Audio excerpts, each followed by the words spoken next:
Caranya supaya kita bisa swasembada pakan itu gimana? Ya, teman-teman, dengan cara menanam seperti ini.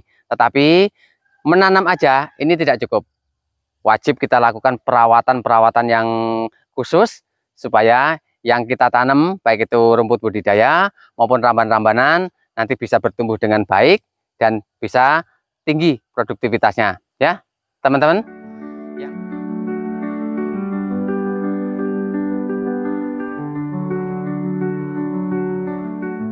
Yang pertama ya teman-teman, ketika tanaman hijauan yang kita tanam ini masih kecil atau setelah kita panen, ini wajib kita bebaskan dulu dari gulma-gulma liarnya seperti ini. Jadi ya, ini kita bebaskan dulu. Jangan sampai kita punya anggapan nanti rumput liarnya juga bisa kita panen secara bersamaan dengan rumput yang kita tanam. Nah, ini gagal ya teman-teman, karena meskipun ini rumput yang teksturnya tinggi, tetapi kalau banyak rumput liarnya yang ada di sekitarnya, ini tidak akan bisa bertumbuh dengan baik. Mungkin akan kalah kalau rebutan pakan atau rebutan kesuburan tanahnya ya teman-teman. Tetap wajib kita bebaskan terlebih dahulu supaya tanaman-tanaman yang kita tanam ini bisa bertumbuh dengan baik ya. Nah, ini yang pertama. Terus yang kedua, setelah kita lakukan pemanenan ya teman-teman, ini wajib kita pupuk seperti ini. Ya, bisa menggunakan pupuk kandang kita ya. Kalau bisa memang diupayakan pupuk kandangnya itu yang sudah difermentasi terlebih dahulu supaya tidak menyebabkan jamur, tidak menyebabkan nanti tanaman hijauan yang kita tanam ini layu. Dan ini sifatnya wajib. Jadi begitu kita babat, kita panen, maksudnya ini wajib kita pupuk ya. Karena tanaman-tanaman rumput seperti pacong, odot ataupun rumput budidaya yang lain ini betul-betul haus ya teman-teman kalau dengan nutrisi.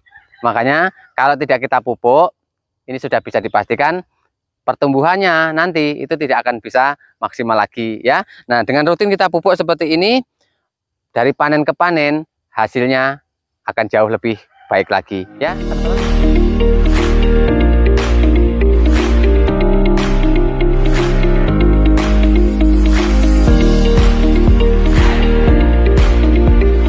Terus teman-teman, selain penyiangan dan juga pemupukan yang rutin ya, satu lagi teman-teman, wajib kita campurkan di lahan itu dengan tanaman-tanaman ramban seperti ini ya. Ini jenisnya batang singkong karet.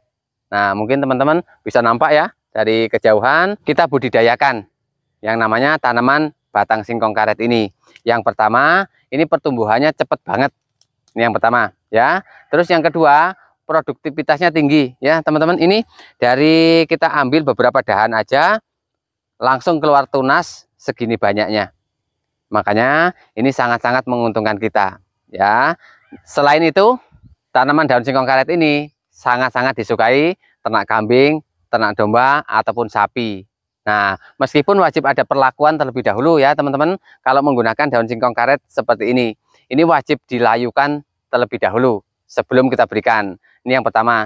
Terus yang kedua, jangan diberikan tunggal. Misalnya daun singkong karet ini kita ambil tanpa dilayukan dan langsung kita berikan pada ternak tanpa campuran ramban-rambanan yang lain atau rumput-rumputan yang lain.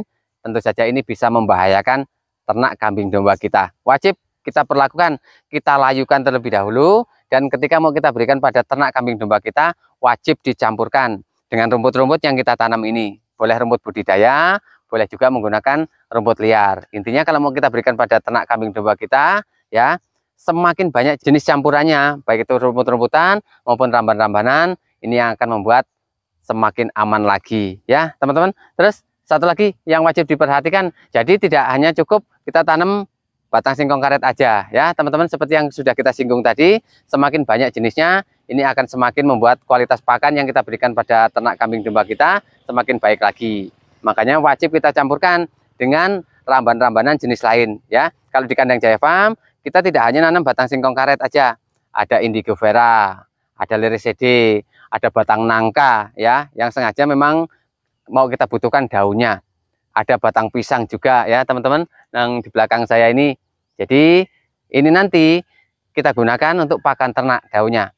Jadi ketika kita panen rumput budidaya ini, daun singkong karetnya juga kita ambil, daun pisang, liricede, daun nangka juga ikut kita petik ya teman-teman, supaya pakan yang kita dapatkan dari lahan ini ini nanti bisa campur-campur dan tentu saja bisa saling melengkapi untuk kebutuhan nutrisinya.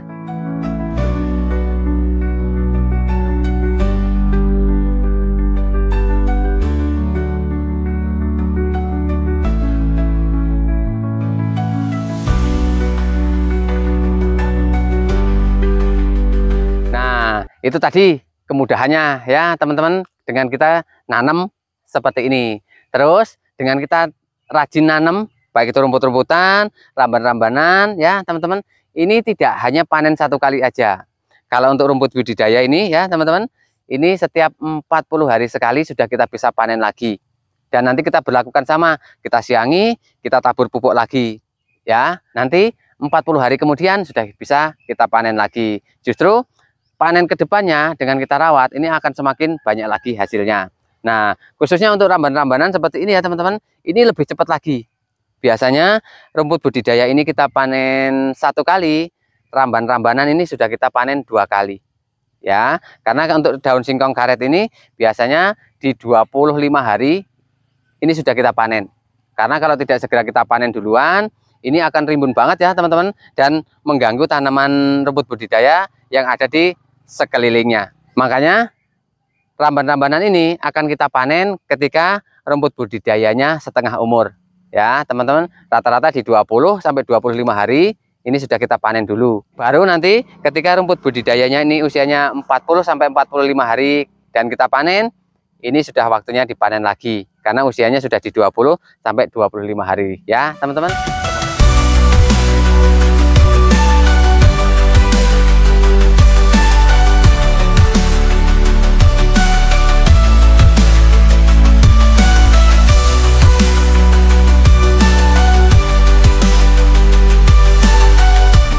Nah, sahabat Jaya, dengan kita nanam hijauan seperti ini ya, yang kita aneka ragamkan, kita sudah tidak dipusingkan lagi, tidak disulitkan lagi masalah pakan ternak ya. Jadi fokus kita itu tidak dipakan lagi, karena pakan sudah melimpah.